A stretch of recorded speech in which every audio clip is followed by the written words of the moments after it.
Es gibt sie noch. Performante Mountainbikes unter 3.000 €, hier als Hardtail von Cube 2.849 €.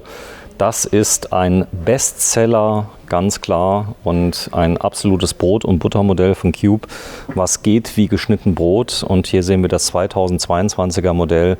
Von welchem Typ, lieber Nico Ockenfels? Grüß dich, Sven, hi. Das ist das Cube Reaction Hybrid Pro. In dem Fall jetzt mit 625 Wattstunden. Und wie du schon sagst, ist es das Rad, was wirklich rennt wie verrückt. Also die Nachfrage ist auch in diesem Jahr wieder gigantisch und das Bike ist im Vergleich zum Vorjahr sogar etwas besser ausgestattet.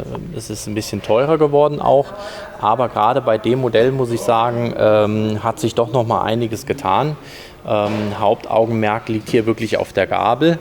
Wir hatten im letzten Jahr die Santur-Gabel mit drin als Stahlfeder-Variante, keinen Lockout in dem Sinn. Also das heißt eine relativ einfache Gabel und aufgrund natürlich auch von Verfügbarkeiten, gerade Santur ist ein Hersteller, wo die Lieferzeiten extrem lange sind, ist mir in dem Fall auf eine X-Fusion-Gabel gegangen. Klär mich auf. X-Fusion. X-Fusion ist auch ein bekannter Hersteller im Gabelsegment, beziehungsweise auch bei anderen Komponenten. Sieht man aber relativ selten in der Erstausrüstung. Nichtsdestotrotz, wenn man die Gabel jetzt in sich schon anschaut und man wird da RockShox draufschreiben, wird manch einer es auch gar nicht erkennen. Das heißt, die Anlehnungen daran sind schon, sage ich mal, sehr, sehr ähnlich. Wir haben aber ansonsten auch gleiche Details wie eine Abstützung für die Leitung.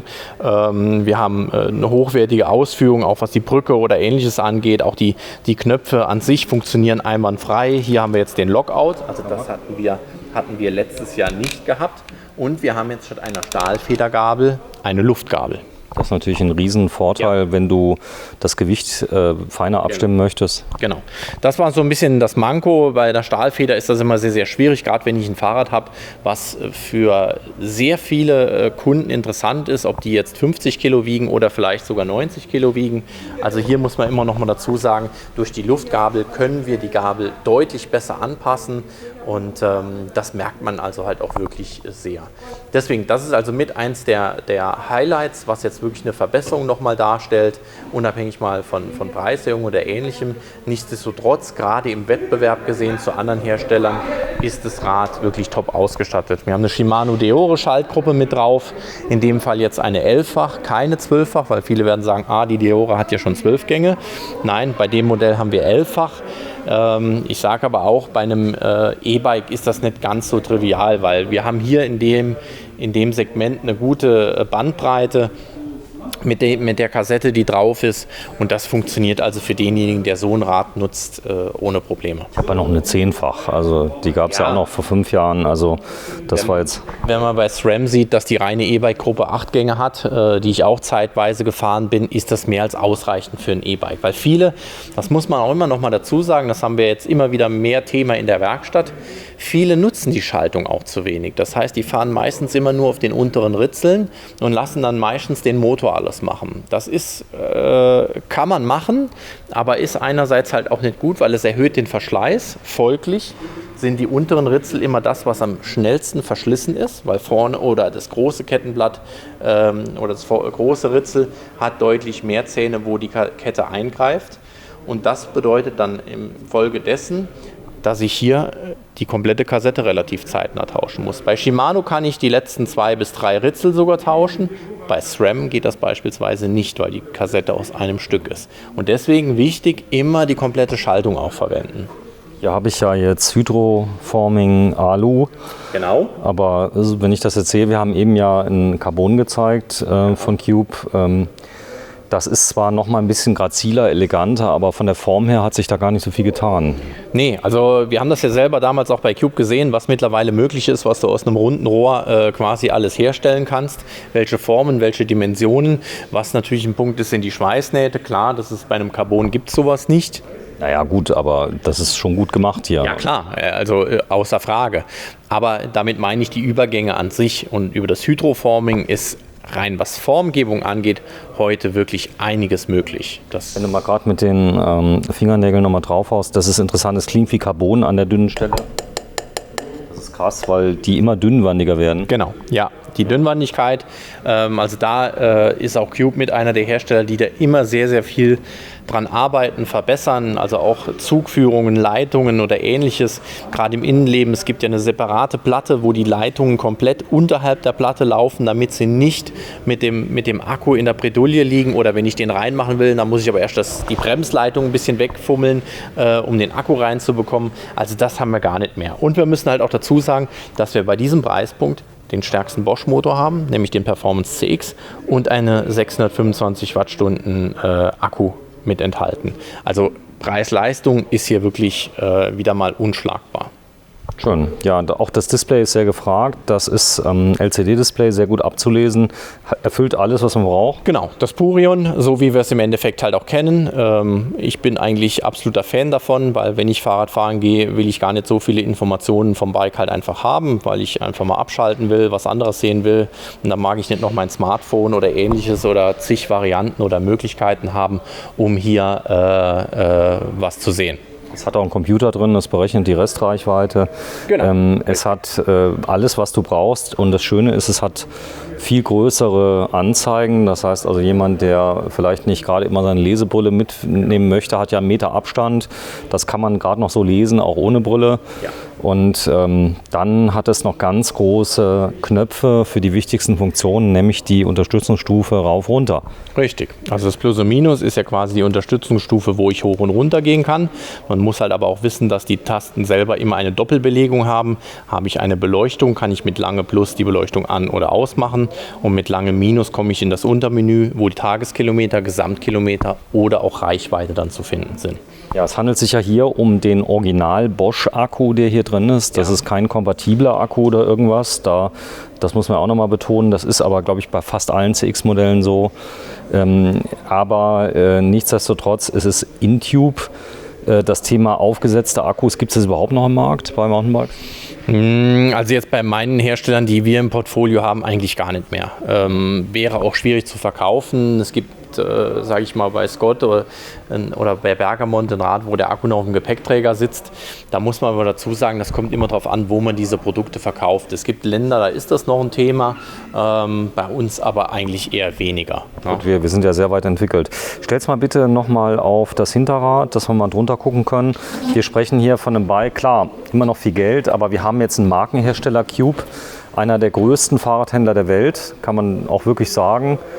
Markenhändler der Welt, Hersteller. Das ist diese X-Fusion-Gabel. Da habe ich auch mal von unten noch mal gezeigt, gerade eben. Also das ist schon, du sagst, ordentlich. Wie kann ich denn hier die Zugstufe einstellen? Das ist hier nicht möglich. Nicht möglich. Okay. Das heißt, ich kann was einstellen? Ich kann bei der Druckstufe... Den Luftdruck? Ne? Und dementsprechend dann halt die Blockierung der Gabel. Okay, verstanden. Klär mich nochmal auf, für Leute, die sich nicht so gut auskennen, so eine Gabel besteht ja aus zwei Elementen. Einmal federnd und dann praktisch einmal rein, einmal raus, kann man das so sagen? Genau, wir haben die Dämpfungsseite, die ist meistens rechts. Man kennt das eigentlich auch vom Motorrad. Das heißt, hier die Seite ist komplett zuständig, meistens in einem Ölbad, je nachdem, wie es aufgebaut ist, kann auch eine Kartusche sein, wo das System rein für die Dämpfung zuständig ist. Das heißt Ausfedergeschwindigkeit oder ähnliches. Und hier haben wir schlussendlich die Luftkammer, die ich dann genau auf das Körpergewicht abstimme. Oder halt auch eine Stahlfeder. Das ist also die Federungsseite und das hier ist die Dämpfungsseite. So diesen praktisch negativen Federweg, wenn man einfach nur drauf sitzt. Genau, dafür ist ja auch der Ring. Das heißt also, wenn ich mich draufsetze, sollte jetzt bei dem Rad in der Klasse mit 100 mm Federweg ungefähr 15% Negativfederweg sein. Ich kann auch 20, es kommt immer darauf an, wie meine Ambitionen sind. Will ich es lieber ein bisschen mehr krachen lassen, eher mehr Negativfederweg. Man kennt das auch von einem Downhiller, da gehen wir bis zu 40%. Hier bei sowas 15-20% ist eigentlich schon passend. Ja, kommen wir mal auf den Einsatzzweck. Das hier wäre eigentlich ein ganz, ganz tolles Fahrrad als Allrounder, zum Beispiel auf Schlechtwegen. Wenn ich jetzt typischer Fall ist, zum Beispiel ich bin in Österreich, mache so einen Pass, den ich einfach mal hochfahre und so weiter. Dafür ist es geeignet. Da brauche ich ja kein Fully unbedingt, oder? Nee, nicht unbedingt. Also es geht ja auch im Cube-Portfolio weit bis über 4.000 €, was die Hardtails angeht. Und da könnte man ja auch schon sagen, Mensch, dafür kriege ich schon ein vollgefedertes Rad. Es kommt immer auf den Zweck und den Nutzen halt auch drauf an. Ich kann hier im Verhältnis auch eine gefederte Sattelstütze nachrüsten. Auch das sind Sachen, die möglich sind, wenn ich ein bisschen mehr Komfort habe. Aber das Mountainbike an sich oder die Reaction-Serie ist ja nicht nur für den Bereich Mountainbike, sondern viele nutzen es wirklich auch als Tourenrad, um einfach ein Rad zu haben, was für jeden Einsatzzweck halt möglich ist. Gerade jetzt auch die Bereifung der Smart Sam, den kennen wir jetzt ja schon ein bisschen länger. Wir haben wie eine Art Mittelsteg und seitlich halt aber auch Stollen, damit der Reifen auch im Gelände etwas mehr Grip hat. Also so ein bisschen die eierlegende Wollmilchsau. Also das heißt, ich kann prima auf der Straße fahren. Ich habe ein ganz tolles Schlechtwegefahrrad. Ich kann auch mal einen Single Trail fahren, wenn es halt nicht dauernd so ist. Thema Downhill, das ist vielleicht nicht so direkter Einsatz, weil der Federweg nicht langt. Aber das ist vielleicht auch nicht die Spielwiese. Jetzt mal eine Frage. Thema Farben. Du hast mir erzählt, es gibt jedes Rad in 3 Farben. Ist das hier auch der Fall? Ja. Also die Grundfarbe bei dem Rad, oder was heißt Grundfarbe? Die erste Farbe ist ein Grau mit ein bisschen Grün mit drin. Man sieht das ja hier auch, der Sattel ist unten drunter orange, so wie dieses Spiel ja auch hier bei dem Schriftzug ist. Oder halt auch hier sieht man das. Okay. Das müssen wir uns vorstellen in einem Graufarbton. Wenn du mal rumschwenkst, siehst du so ein Grau auch. Genau.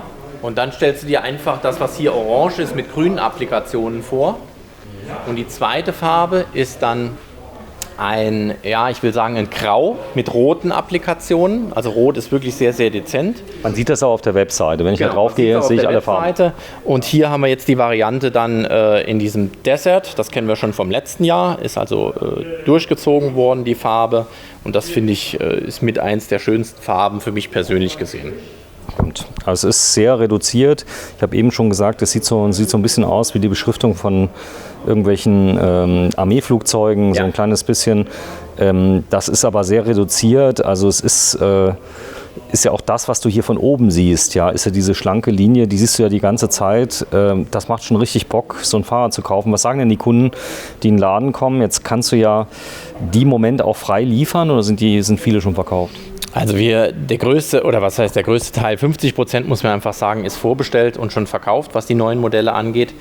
Bedeutet, ich kann jedem eigentlich nur empfehlen, sich frühzeitig mit dem Thema zu beschäftigen. Manch einer wird lachen, aber wenn er jetzt im März genau das Fahrrad haben will, was er sich jetzt vorstellt, dann sollte er es jetzt bestellen. Zu warten bis dahin ist schwierig.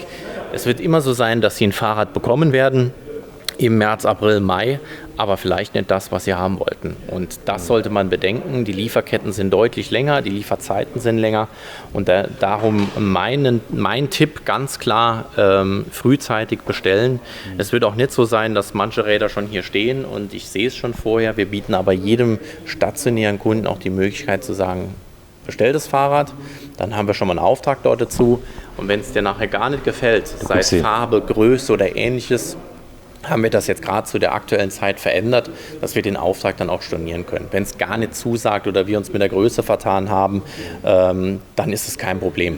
Aber ohne das wird es nicht funktionieren, weil zu sagen, es kommt in 10 Wochen, kommen einfach 10 Leute vorher, die sagen, okay, ich nehme es und ich warte dann so lange und dann ist das Rad auch wieder weg. Okay, vielleicht noch 2 Takte zum Thema Akkus. Es gibt ja eine neue Akkugeneration, 750 Watt. Die ist ja, glaube ich, den großen Rahmengrößen vorbehalten. Das ist jetzt welche Rahmengröße nochmal? Also hier haben wir jetzt ein S auch. Ein S-Rahmen. 15 Zoll, also 15 Zoll. Der kleineren Rahmengrößen. Zu dem Thema Größe, wir hatten das eben schon bei dem Stereo. Das ist mit integriert ins Design. Das heißt, wir haben hier die Rahmengröße, sprich S. Und wir haben die Laufradgröße mit angegeben, in dem Fall 27,5. Kleine Rahmengrößen hatten wir ja schon das Thema, 15 Zoll, in dem Fall 27,5. Wenn wir jetzt auf einen 17er oder 19er oder 21er gehen, dann kommen wir auf 29 Zoll. Man muss aber auch bedenken, dass Cube das Größen-Sizing so ein bisschen verändert hat, gerade im unmotorisierten Bereich, wo wir vorher 17, 19, 21 hatten. Das gibt es jetzt nicht mehr. Das sind dann immer die Größen 18, 20, 22 oder dann auch bis 24 Zoll hoch. Da gibt es im Modelljahr 22 ein paar Veränderungen. Aber es gibt das Rad auch als Fahrrad für kleine Männer oder Frauen oder als Jugendrad. Das wäre dann hier die Größe S. Das ist ja schon praktisch jetzt ein Fahrrad für einen, ich sag mal, 13-, 14-Jährigen, der ein bisschen größer ist. Oder ich sag mal, die Tochter, die sagt irgendwie, sie will ja auch mal mitfahren und so weiter. Das ist kein Problem. Und ja, ich habe keine Fragen mehr.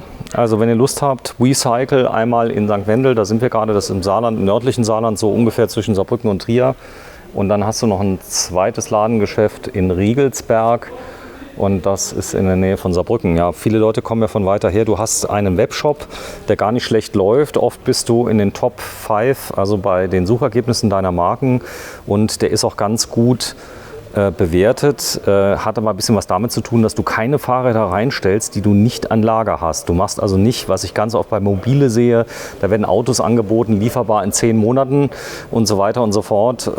Das machst du gar nicht. Nein, wir haben das verändert, weil einfach die Gefahr dieses Jahr ist, dass manch ein Liefertermin nicht gehalten werden kann. Also all unsere Lieferanten sagen ganz klar unverbindliche Liefertermine und so kommunizieren wir es auch mit dem Kunden. Weil wir wissen ganz genau, die Vorfreude ist immer groß. In 6 Wochen ist dein Fahrrad da. Folglich ist in 6 Wochen natürlich auch der Kunde nochmal da und sagt, Mensch, wo ist denn mein Fahrrad? Und wenn wir dann sagen, du, tut uns leid, aber es dauert noch 4 Wochen, dann liegt es ja nicht an uns, aber wir können ja nur Termine kommunizieren. Und ganz klare Ansage für dieses Jahr ist, wir haben auch nur unverbindliche Liefertermine. Gut. Hier sind wir, also in St. Wendel, heute 7. September 2021. Wenn Sie also die 22er Modelle haben möchten, ganz klar, gehen Sie auf die Cube-Webseite, schauen sich Ihr Wunschmodell nach, egal welches, rufen Sie den Nico an oder jemand aus dem Team. Und da gibt es auf der Webseite eine Rufnummer oder schreiben Sie eine Mail und sagen, ich hätte gerne das Fahrrad in der Größe, in der Farbe. Und dann könnt ihr zumindest mal sagen, dass ihr das vorgeordert habt. Ihr habt es wahrscheinlich vorgeordert, so ist es.